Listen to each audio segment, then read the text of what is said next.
Friends, मैं नीता भास्कर आप सभी लोगों का अपने यूट्यूब चैनल पर स्वागत करती हूं और आज हम यूजीसी नेट पेपर फर्स्ट की वीडियो 4th ये है। और आशा करती हूं कि जो इससे पहले की आपने वीडियो देखी होगी वीडियो आपको पसंद आई होगी। पसंद आए तो लाइक शेयर कमेंट करना ना भूलें और अगर आप चैनल पे नए हैं तो चैनल को सब्सक्राइब करना ना भूलें। चैनल को जरूर सब्सक्राइब कर लें, बेल आइकन जरूर प्रेस कर दें जिससे नई वीडियो की नोटिफिकेशन आपको लगातार मिलती रहे। तो चलिए शुरू करते हैं। और इसके अलावा जो लोग हिस्ट्री और पॉलिटिकल साइंस से कर रहे हैं तैयारी तो जरूर वीडियो को पहले की जो प्लेलिस्ट में वीडियो मैंने अपलोड करी हुई है वो जरूर देखें, हिस्ट्री और पॉलिटी की। ठीक है, और चैनल को सब्सक्राइब जरूर कर लें। चलिए शुरू करते हैं। फर्स्ट क्वेश्चन हमारा, डाक से प्रेषित अवलोकन, साक्षात्कार तथा सामूहिक प्रश्नावली किसके उदाहरण है? दैतीयक स्रोत, वैयक्तिक स्रोत, प्राथमिक स्रोत या तैत्तिरीय स्रोत। ठीक है, और इसका राइट आंसर क्या हो जाएगा हमारा? प्राथमिक स्रोत। ठीक है, ऑप्शन सी। ठीक है, समंक जो आंकड़े होते हैं संकलित जब उनको किया जाता है तो मुख्यतः उनके कौन कौन से स्रोत होते हैं? पहला होता है प्राथमिक, ठीक है, और दूसरा क्या होता है? द्वितीयक स्रोत। ठीक है, दूसरा द्वितीयक जो है ये शोध होता है, द्वितीय वाला। और उसके बाद आंकड़े संकलित करने के जो प्राथमिक स्रोत होते हैं उसके अंतर्गत क्या आता है? प्रश्नावली, अवलोकन, साक्षात्कार तथा सामूहिक प्रश्नावली जो होती है उनको उनकी विधि को शामिल किया जाता है। किसको किसको? प्रश्नावली, ठीक है, इसके अंदर साक्षात्कार, ठीक है, अवलोकन, साक्षात्कार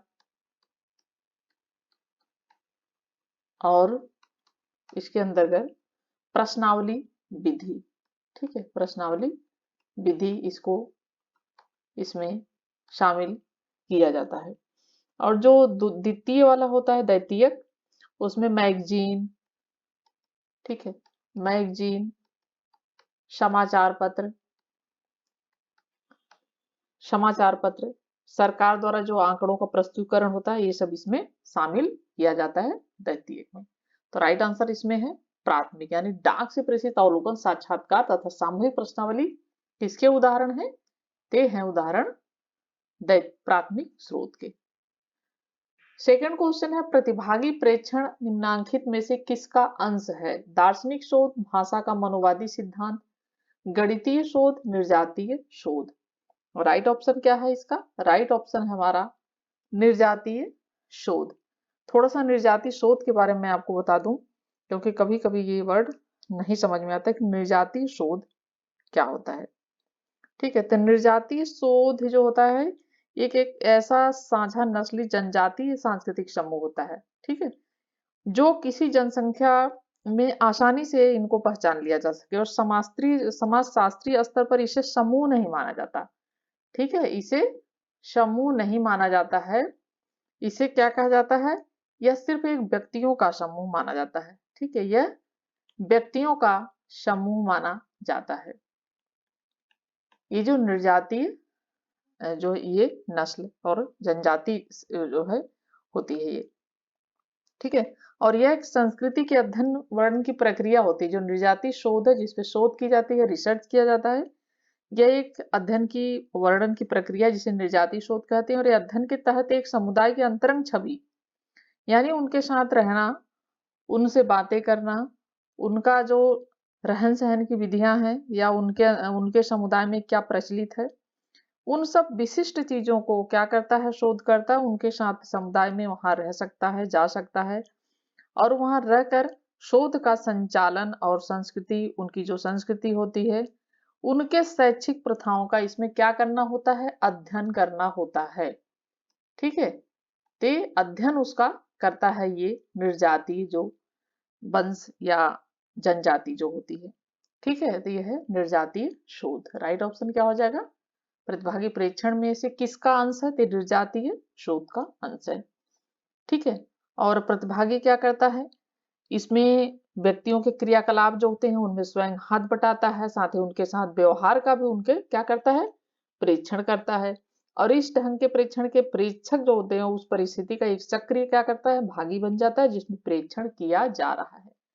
राइट ऑप्शन निर्जातीय शोध।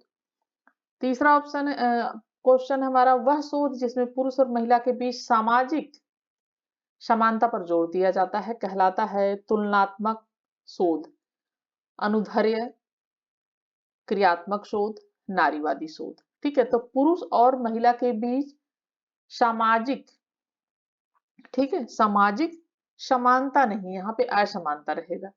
ठीक, असमानता पर जोर दिया जाता है, वह क्या कहलाता है?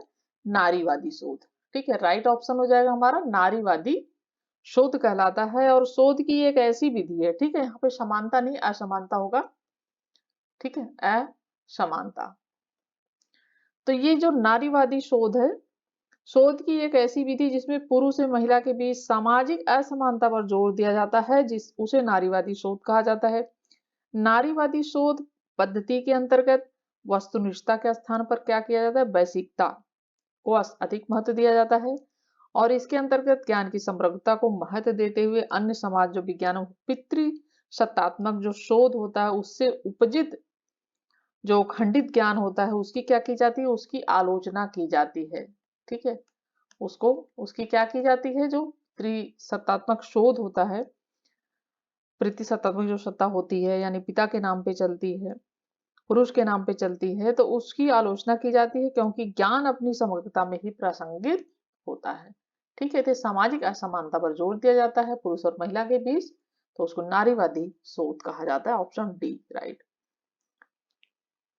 फोर्थ क्वेश्चन है, ऐसे अध्ययन को जिसमें शोधकर्ता को प्रायोगिक और प्लेसबो समूह की पहचान की जानकारी नहीं होती कहा जाता है blind, double blind, panel, cohort. और राइट आंसर क्या हो जाएगा?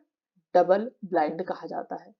शोधकर्ता को प्रायोगिक और प्लेसिबो की जिसमें पहचान नहीं होती, जानकारी नहीं होती है, उसे डबल ब्लाइंड कहा जाता है। Option B right. Next question देखते हैं। फिफ्थ क्वेश्चन है शोध में विश्वसनीयता मापन प्रक्रिया की वह गुणवत्ता है जो प्रदान करती है, क्या प्रदान करती है? जो समयनिष्ठता और परिशुद्धता, परिशुद्धता और गति, गति और आवृत्ति परकता। और शोध या राइट ऑप्शन क्या हो जाएगा? आवृत्ति परकता और परिशुद्धता। Option A right. ठीक है, ऑप्शन जो ए है वो राइट हो जाएगा। और शोध में विश्वसनीयता मापन प्रक्रिया की वह गुणवत्ता है जो उसे आवृत्ति परकता या परिशुद्धता प्रदान करती है। सरल अर्थ में कहा जा सकता है कि विश्वसनीयता से तात्पर्य क्या होता है? प्राप्तांकों की परिशुद्धता, यानी जो अंक प्राप्त किए हैं, जो प्राप्तांक हैं, उनसे परिशुद्धता की जाती है।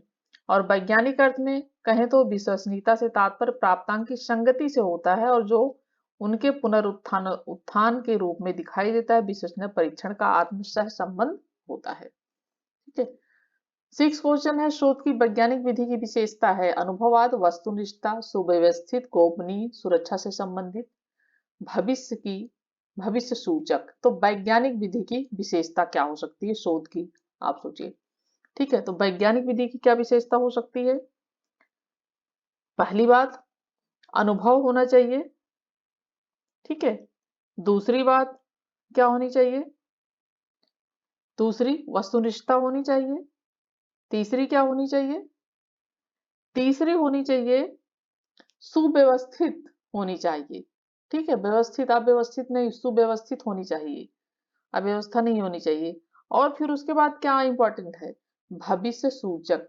तो शोध की जो वैज्ञानिक विधि की विशेषता होती है वो क्या होनी चाहिए? अनुभववाद होना चाहिए, अनुभव होना चाहिए, वस्तुनिष्ठता होनी चाहिए क्योंकि सत्य पर आधारित होती है वस्तुनिष्ठता, सुव्यवस्थित होनी चाहिए और भविष्य सूचक होनी चाहिए।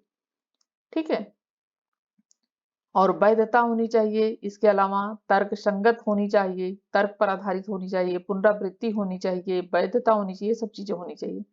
तो किसी जैसे प्रश्न या समस्या को क्रमबद्ध और वस्तुनिष्ठ ढंग से समझाने के लिए या सुलझाने की क्रिया को ही क्या कहा जाता है?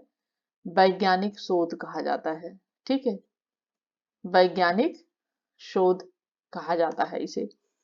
और दूसरे शब्दों में कहा जाए तो वैज्ञानिक विधि का तात्पर्य उन क्रियाओं से है जिनके माध्यम से व्यवस्थित रूप से किसी समस्या का निराकरण, ठीक है, कैसे वैज्ञानिक विधि का निराकरण करने का जो है प्रयास किया जाता है। तो वैज्ञानिक विधि से निराकरण, किसी भी समस्या का वैज्ञानिक विधि से निराकरण करने का प्रयास किया जाता है। तो राइट ऑप्शन क्या हो जाएगा, हम ऑप्शन देखते हैं 1 2 3 और 6। तो 1 2 3 और 6, राइट ऑप्शन क्या है, 1 2 3 और 6 यानी ऑप्शन डी। ठीक है, 7वां क्वेश्चन है, अधोलिखित में से वर्तमान समाज में शोध का मुख्य कार्य है।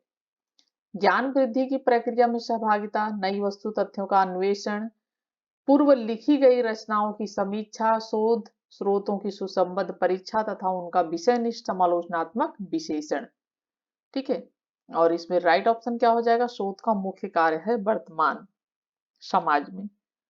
ठीक है, तो इसका राइट ऑप्शन क्या हो जाएगा, ऑप्शन हो जाएगा हमारा ये हो जाएगा, शोधों स्रोतों की सुसंबद्ध परीक्षा तथा उनका विषयनिष्ठ समूलात्मक विश्लेषण, और इसका सेकंड हो जाएगा नई वस्तुओं तथ्यों का अन्वेषण, और उसके बाद फर्स्ट हो जाएगा ज्ञान की वृद्धि प्रक्रिया में सहभागिता। तो तीनों चीजें सही हो जाएंगे, राइट ऑप्शन क्या हो जाएगा हमारा, ऑप्शन ए हो जाएगा, फोर्थ सेकंड और फर्स्ट। 8 क्वेश्चन है, शोध को वर्गीकृत कर सकते हैं, इसका वर्गीकरण कर सकते हैं। मूल प्रायोगिक और क्रिया शोध, संख्यात्मक या गुणात्मक शोध।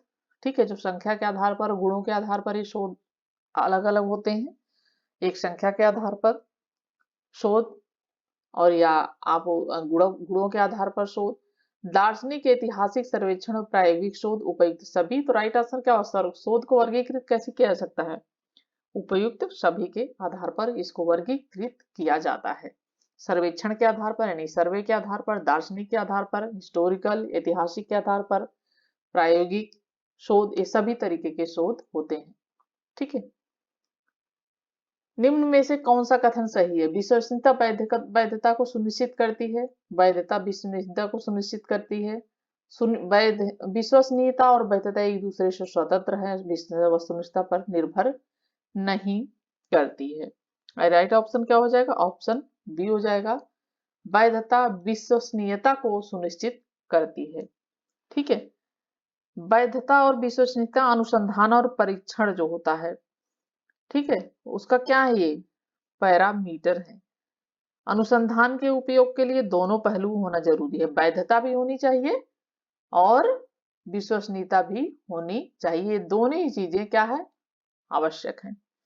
ठीक है, वैधता और विश्वसनीयता के बीच का अंतर सिर्फ इतना होता है कि वैधता उस सीमा को संदर्भित करती है जिस तक एक परीक्षण उपाय है और यह मापने के लिए यह क्या दावा करता है, जबकि विश्वसनीयता क्या करती है, परीक्षण परिणामों की स्थिरता को संदर्भित करती है। ये परीक्षण का जब परिणाम आता है तो विश्वसनीयता का तात्पर्य उससे हो जाता है, जब परिणाम आता है, कोई भी परीक्षण किया जाता है तो उसका जब परिणाम आता है तो वो विश्वसनीयता दर्शाती है। यानी उस प्रकार के जो प्रश्न है तो एक तरीके से वो क्या होते हैं, वैध भी होते हैं और विश्वसनीय भी होते हैं, क्योंकि उसमें कोई भी गड़बड़ी नहीं की जा सकती है।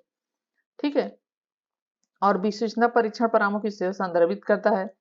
हालांकि जब शोध या परीक्षण मान्य हो तो डेटा विश्वसनीय होता है, लेकिन यदि कोई परीक्षण विश्वसनीय है तो इसका अर्थ यह नहीं है कि शोध या परीक्षण मान्य वैध है। इस प्रकार हम कह सकते हैं वैधता विश्वसनीयता को क्या करती है, यह सुनिश्चित करती है। 10th क्वेश्चन और लास्ट क्वेश्चन है, शोध वह व्यक्ति कर सकता है जिसने शोध विधि पढ़ी है, जिसके पास स्नातकोत्तर उपाधि है, जिसमें सोचने और तर्क की क्षमता हो और जो परिश्रमी है। तो शोध कौन व्यक्ति कर सकता है, और राइट ऑप्शन क्या हो जाएगा, जिसमें सोचने की और तर्क की क्षमता हो। राइट ऑप्शन क्या हो जाएगा, क्योंकि शोध वही करेगा जिसमें सोचने की क्षमता हो, समस्या की पहचान करने की क्षमता हो, उसके बाद उसका निराकरण करने की क्षमता हो, डाटा एकत्रित करने की क्षमता हो, तर्क करने की क्षमता हो, क्या सही है क्या गलत है। तो ये सब चीजें शोध करने के लिए बहुत ही महत्वपूर्ण है, जिसमें सोचने की शक्ति होनी चाहिए और तर्क की क्षमता होनी चाहिए। तो हमारे 10th क्वेश्चन कंप्लीट हुए। आशा करती हूँ वीडियो पसंद आई होगी, पसंद आए तो लाइक शेयर कमेंट करना न भूलिएगा, और जो लोग चैनल पे नए हैं सब्सक्राइब जरूर करें। Thank you for watching video.